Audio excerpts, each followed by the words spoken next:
aloha. Welcome to part 2 of the most controversial show that I have ever had, most controversial topic on the show, Living Delicious with Helena.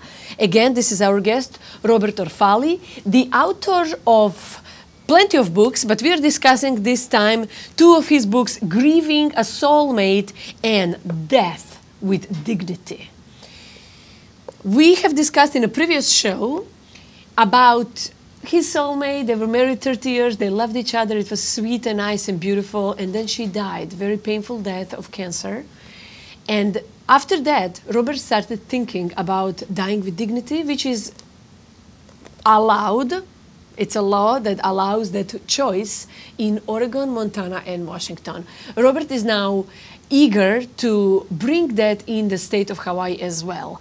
I have not personally made a choice yet, but I'm Robert's devil advocate because we all have doubts. And I am bringing all of my doubts, all of my questions, all of my concerns about it and seeing how he will react. Are you ready? Yes, yes. Are you really ready? Oh, as ready as I can be on this issue. Are we ready to die? Oh, die. Yeah. Are we ready to for death? Well, you have to prepare yourself for it and do some preparations, like have a living will. And, you have to do certain things to prepare yourself. And that's important. And then just keep living your life as long as you can. I mean, that's all we have. So you're just saying live as long as you can, and then you are pro physician assistant death. Right. Don't we want to live as long as you can? That's what you exactly said. All of us want to live as long as we can. The fact is we're going to die from something. And I'm saying it should be one more option on the table about how we want to die. Say, for example, right now, you may have to go out and get your directives in order, your final directives in order about do you want to be intubated, do you want to be, how do you want to die? You know, you have to prepare a document that says, I want a healthcare proxy, this is how I want to die. So protect yourself. I mean, you don't want to be like Terry Schiavo where they have a fight over who owns the body. Yes, yes. That's in. Okay. Yeah, I already made the choice. I personally want to be cremated. Right, so that's part of the decision. So you make some decisions about death, and then you continue to live as long as you can. But that's when I'm dead. The process of dying, that's I haven't made the choice if I want. Right, and by the way, that's a hard part. Yes.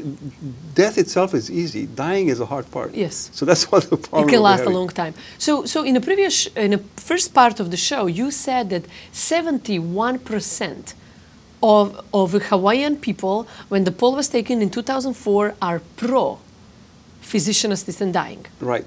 And 18% are against. So you also said that then the question is why is physician assistant dying not a choice that is offered in the state of Hawaii? Well, if the people could vote on it, it would have happened already. The problem we have in Hawaii is that all laws have to come through the legislation. Legislators, right? Isn't the same in Oregon? No, Oregon, they were able to vote on it. So that's why it passed. And same thing with Washington. The states where the legislators are in control are open to a lot more special interest groups, so that 18% who are against are very organized compared to us. And, you know, I mean, how many people are organized about death? Where's the death party? Are you part of it? Yeah. Okay, you're part of the life party. So generally speaking, the ones who, you know, are organized have an agenda, and they know how to work the system, and they show up at the meetings, and they're all, you know, they've done their homework, and I give them credit for that. And the rest of us look like a bunch of drunks walking into the assembly, you know. Yes. And so it all gets discussed in a health committee, and that health committee acts as a bottleneck. It doesn't get even to the Senate or to the House. It has to get through that health committee. So how many states people are able to vote themselves for an issue like that? And how many states they... you said in Oregon and Washington? And Montana, yeah. And Montana because people are able to vote themselves. Are those the only 3 states? Well, Montana, they did not vote. It was a legal thing. But the 2 states that did it were Washington and yes. Yes. Okay. So are those the only 2 states for out of 50? Yeah, for the time being, that's what it is. No. Not the states that are having it going on, but the states in which people are able to vote themselves. Oh, yeah, you can vote, you know, the other states where there is direct voting, but, you know. So why they didn't vote it for it? I don't know. I mean, each state has its own considerations. I mean, I haven't sit there and figure out what every state is doing. I'm trying to figure out how to make it pass in Hawaii. So, so that's why I'm playing. Yeah, I'm playing the devil's advocate right now because... Well, let me tell you about Hawaii then. Yes. Because in Hawaii, when Governor Cayetano was a proponent of it, put it on the agenda, and it passed through the health committee, and it finally got to the House, 30 to 20 voted for it. 30 to 20. You know, 30 said yes, 20 said no. Yes. And then it went, and then it went to the Senate. And it looked like we had the Senate under control. But control. You want to control that? Well, you want to no, control the Senate? In other words, it looked like it was going to pass in the Senate. Yes. But then some archbishop went and told the deputies that they were going to end up going to hell or something if they voted for this. So it scared some people to change their vote on religious basis. But it looked logically like it was going to happen. Cayetano had a blue ribbon committee that was 2/3 majority for it. And so there was a lot of debate on the state about the merits of it. And we had a real debate as opposed to a screaming match, you know, 3 minutes to give your point of view in a hearing. And if we put this on the agenda and openly discuss it, you'll see that we'll pass it in 2 seconds if the electorate were deciding this. Why? Because everyone has seen somebody die in their family. Yes. And it's never been pretty. And it's the kind of stuff we hide. We never say, oh, they had a bad death. We just say, oh, it was a great death. Yes, I've seen a lot of dying. I was in war. I've seen... Oh, that's easy dying in war compared to the ones where you die from debilitating diseases. Yes, not everything was just, you know, not somebody shoot you and you're done. But I was wondering about,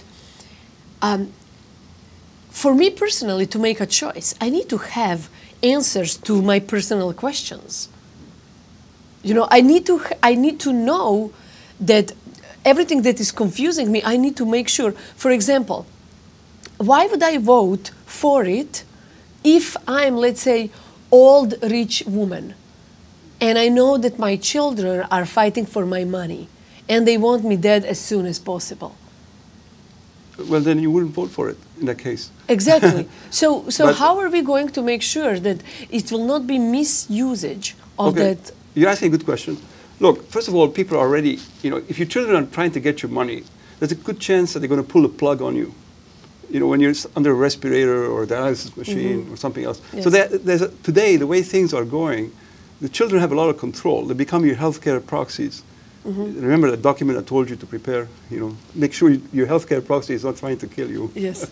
Okay, so if the children can do it today by, you know, saying, oh, don't feed her, finished, you know, just take away the, so the healthcare proxy has a tremendous amount of control over you, over your final, so you have to make sure to pick a healthcare proxy that you trust, that is going to represent you, and make sure that you yourself are represented. So this law in Oregon, nobody can give you the drug. So unlike pulling the plug, which is one way to kill you today, or sedating you to unconsciousness, which is the second way to kill you today, which is happening every day in hospices. Who is doing that? So in hospices, this is how they do? It's called terminal sedation. Terminal sedation is the way you die. You know, I mean, what are they going to do? Let you suffer? Eventually, they try to sedate you to the point of unconsciousness, so that you don't, you know, feel the pain. That's the only way to control that kind of pain at the end, is to make you unconscious. It's like if you come with third-degree burns, if they sedate you right away and give you a chance, you know, decide what to do with you. They put you in a state of coma. So it's the same thing with that terminal pain, except that you never wake up again. You know, in other words, that's it. You go into oblivion. So there are ways. Those greedy relatives can do it today, given the way the system is. In Oregon, there are some added safeguards.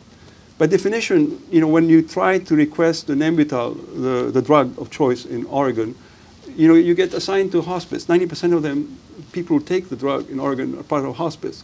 So there's people looking at you. There's psychiatrists and psychologists. There are nurses that are there present. They try to make sure that nobody tries to kill grandma. And they also try to make sure that grandma is not dying because nobody wants to take care of her. So that's part of having an open conversation about death and dying. It's like grandma can, for the first time, feel that there are people who really want her to live and doesn't feel that she has to give her life away. So that's a very important idea about an open conversation. I don't understand. How does she feel that? If she's still, let's say it's in Oregon, she still takes the pill on the end. Okay, the way it works in Oregon is the moment you ask for that pill, it opens up an entire discussion. Out of nowhere, 2 doctors appear. They want to talk about everything about you. It's like, you know, counselors talk to you, they put you in hospice. So the discussion, a big discussion about death and dying occurs, just like they do in the Netherlands, where everybody is involved in this discussion, the family, the doctors. So unlike the rest of society, where we don't talk about it, it's hush-hush and it just happens, there's an open discussion. So people really understand your fears, and they look to make sure that the relatives, that's part of the safeguards, that you're not being shoved by the relatives so they can get your inheritance quicker, or because they can't take care of you. They want to get rid of you earlier, right? So you may ask me, well, won't the relatives just take the pills and shove it up her mouth? Exactly. No. At the time when you're dying, the nurses tend to be there. It's 89% of the people. But if you want to die by yourself, well, you and your in loved Oregon, one, about 90% of people at the time of death had nurses present, and other people were there to help them digest. I mean, not to help them because only you can take it, but to be there to counsel them on how to digest this and drug. what if it's not properly digested? And it in Oregon, 99.9% of the time, we have 14 years of data. There's no call to 911. There was one guy who woke up, and hallelujah, said, he had taken something like soda water, and the drug came out. That's why you need to have a nurse telling you how to take it. In other words, you have to prepare. You have to sort of not eat ahead of time. You have to take some anti-nausea medicine and stuff like that. So there's a little preparation ahead of time before you ingest those pills. Okay, so if you do it right, it's peaceful and it goes well, and the record shows that it works very, very well. So if we have 14 years of data for Oregon, what is the data? How has that changed the way people see death and dying? How many cases of misusage or manipulation or anything that way? Look, everybody is trying to find a mistake. If there's any error occurring in Oregon, trust me, the Catholic Church will be on top of them, the newspapers will be on top of them. The leading newspaper in Oregon is against it. So there's a lot of people looking to make sure that if there are mistakes, they'll pick it up. 14 years later, they don't have anything against it. That's what I have in my book. So if you want to read the facts and statistics, they're there. I want to share them here right now. Oh, go ahead. Because I want you to share them right now. Because people who are watching, they just want to know, are you real? Is this what is going on? Because we never talk about death and dying. Okay. In schools, at homes, we don't talk. Yeah. So now this is our chance. Let's talk. The Hawaii law is modeled exactly on the Oregon law. So we're just doing a replicate of what worked in Oregon. And Oregon served as a lab, as an experiment for all the states. So what happened is when the state of Washington got ready to do their vote, there was a huge discussion and debate, and everybody was screaming. But they looked at the record of Oregon inside out. It was dissected, by doctors. It was dissected by, by big medical associations who came out in support of this, like the American Women Medical Association, the Students Associations, the College of Medicine, all kinds of big American institutions that looked at it. They looked at the record of Oregon, and tons of papers were published, and all the literature, and I have quite a bit of it documented in the book. It's positive, So basically, all you can say about Oregon is who knows what may be happening behind closed doors. Where a lot of it is not happening behind closed doors, but they won't let a television station in to watch you die. I mean, you must have some kind of privacy at the end. But there's enough people that are there to watching you because it's a big experiment, and they've been watching it very carefully. And so far, there's no dirt. There's no dirt to report after 14 years.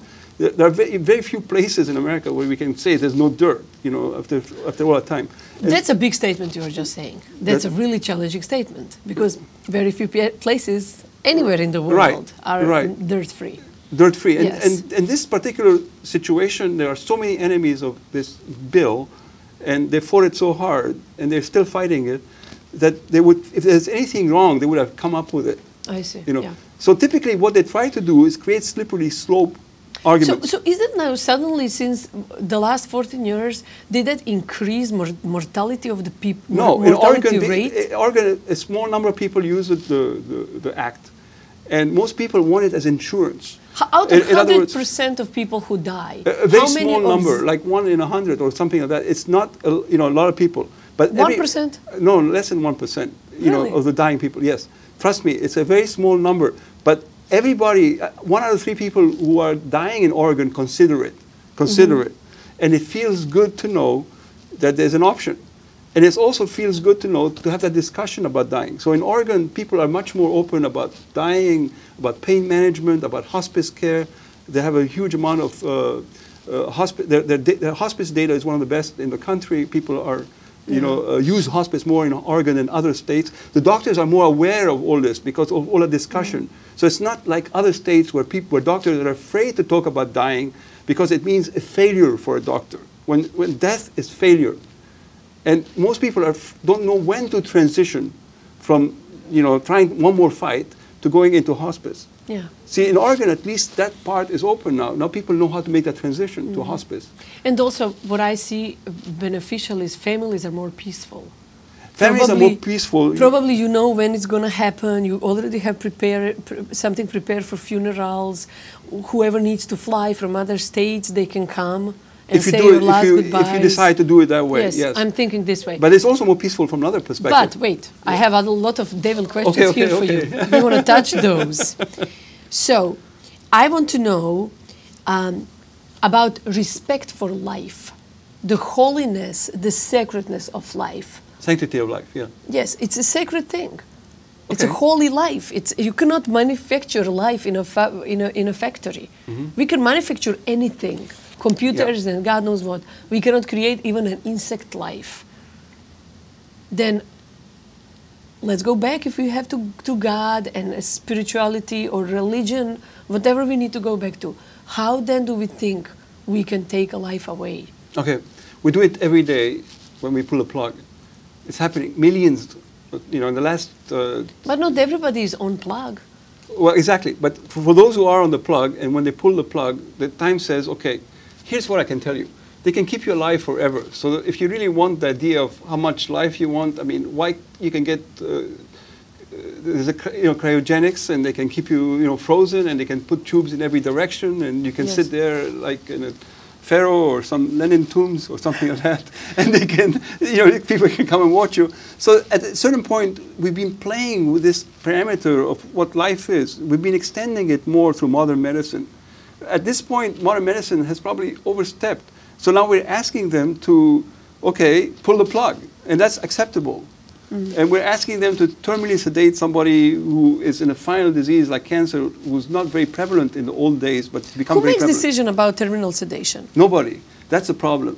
See, that's the difference. So doctor, family? It's you and your luck, pure luck. So let me give you the statistics. Between 1 and 41% of hospices do it. So it's you and your luck. It's you and your doctor. Okay, so sometimes you're lucky and they do it, and sometimes you're very unlucky and they don't, and then you won't get enough, and you're going to go through hell. So it depends on the hospice. That's the beautiful thing about the Oregon thing. It's an insurance.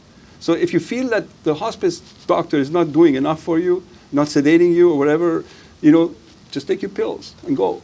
So use it as insurance. And that's why I even said in the book that we should be able to call 911 when we have terminal pain, because it's an emergency, and hospice should allow the 911 crew to come in and hook you up with a morphine pump if you're in horrible pain. Instead, hospices you cannot call 911 when you're in hospice. No. And not only that, they take their time. This thing called titration, which means that they decide how much medicine to give you, and they go slowly. And they try to do it within 2 weeks of death, so they don't say that you died from the medicine. So that you can say, oh, it may have been a natural death.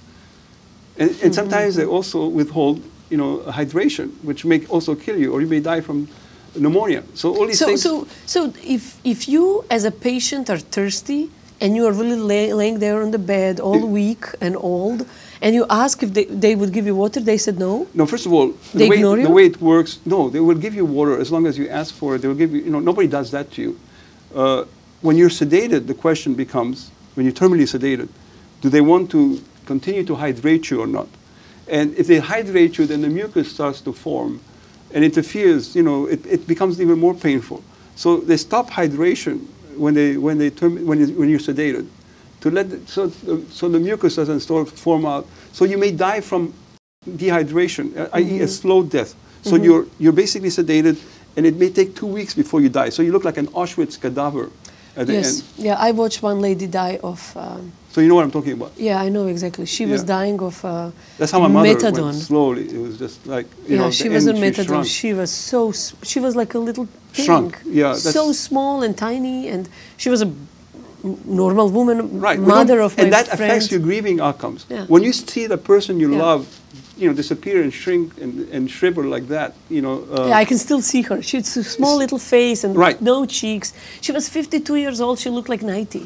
And that's what I said in my book. The last Yeah. days, you know, one of the buckets in that grieving book is that Yes. the last days affect a lot of your grieving. What you saw in those last. Yes. So 30 days can affect you more than an entire lifetime, the entire 30 years. Yeah. So if people have bad deaths, it'll stay in you. And it'll Did cause, Jerry had a bad death? No, comparatively speaking, Jerry had an excellent death. Comparatively speaking, that's what's so scary. But she wanted to die even sooner. Yes, you know, I calculated Jerry, you know, Jerry's death, and I say that she came within 16 hours of having an optimal death, 16 hours. But if you watch your loved one getting tortured for 16 hours, It's it painful. affects you. Yeah. Even one. And you even, were there present the whole time? Of course, you know, but it affects you. You know, so it affects you terribly when you see your loved one. Yes. Your Your dog. Your dog if suffering. you see a dog suffering for 16 Of course. hours. So even 5 minutes of that kind Yeah. of pain and suffering, that's why I said the call 911 thing. So it's important to understand that Jerry, you know, died from a clot. She had a clot that went into her lungs. So eventually she went fast. Others go very slowly. And so the numbers are much worse, more Yes. like, you know, 30 days of torture rather than 16 hours. I see. But if you watch somebody come into your house and take over your house and tie you up and torture someone in front of you for 16 hours, it will, you know, mark you for life. Yes. So we can't just say, oh, 16 hours is nothing. Yeah. It's not your suffering. Yep. It's their suffering. So they should make a decision. So in the case of Jerry, Jerry was the toughest person I've seen. She went through all that chemo. She was a tough surfer. When Jerry said, I've lived too much, that was like 16 hours, you know, when the torture started, that means she understood the suffering was too much. Yeah. And then they can tell you, oh, well, we have morphine. No, the suffering came from not being able to breathe. There are things that morphine can get, you know. Morphine is not going to cure your scratch constipation. your body. Yeah, or morphine is not going to cure your constipation. Morphine is not going to cure your bed sores. You know, morphine is not going to make you breathe. Yes. So eventually, the only thing they can throw at us is sedation, which means they sedate you into unconsciousness, you know, kill you their way. You see, and we thank them for that. It's better than nothing. I'll take that. It's better than watching the alternative. So I'm saying thank you for the 41% of the doctors in hospice who will at least do that. But I'm worried about that other 1% who don't do it. What do you mean 1%? I mean, the statistics come in my You said book. 41. 41 or 1. That's the statistics. 41 So, or 1? yeah. But the 41 variation is is between 1 and 41. So I it's see. you and your luck. I see, I see. And that number was a 2010 number that came from the NHPCO, National Hospice and Palliative Care Organization. You're It's that really number. fired up about this subject. I'm really mad about this topic because I feel that it's an issue that doesn't get discussed. It gets discussed by people like me who have, you know, seen it. And I want to forget this thing and move on with my life. I'm not particularly excited about talking about death for the rest of my life. But I feel that someone should tell people, the public, what's Somebody happening. who is passionate can do anything about things. And you are very passionate about this Yes, right but now. I can't eventually, you know, I mean, like death, as you know, is a topic, even yourself feel that it's a taboo topic. It is. It's intimate. It's private. It's one day I'm going to be in the now. Right. But then again, we want to have our right to choose the food. We want to have our right to choose the shoes. We want to have our right to choose life or not. But this is really, I'm still not on your side. I have so many questions that I didn't ask fire. you. Keep going. But we are only 3 minutes left. Okay. So what I want to ask you now is, talking about the bill and the state of Hawaii, where are we now and what's our next step? And also, by the way, what would you choose personally for yourself? Thank you. Okay, let me quickly take the bill. The bill basically has to get through the health committee. There's Mr. Yamani is the deputy in charge of that. You know, write to him if you're in his district. Write to him if you're in his district. Ask him, even if he doesn't believe in it, to put it on the floor. Ask them to pass it up to the next level. So tell those deputies that are, you know, whether it's Josh Green on the health committee on the Senate side or Yamani, Mr. Yamani on the House side, tell them to push it up so that we can have a real discussion on the Senate floor, on the House floor, so that you can get involved for newspaper articles, for debates like this, so that the opponents can come in and have a conversation about death. It affects you all.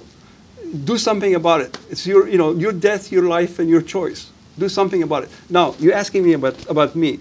I don't know.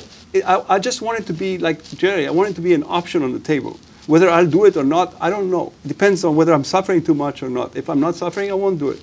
But if I am, why not? I don't have any philosophical or spiritual qualm about it. I mean, it doesn't bother me philosophically or spiritually. I believe that, I'm already within a few days of dying. It's just a matter of curtailing that last part so I don't go through that extra suffering. That your last memories of this world are filled with so I can say a proper goodbye, delicious goodbye. Yeah. That's really what it's all about. Yeah. It's saying a delicious death, a delicious goodbye, so we can remember our life deliciously. But will you go to hell?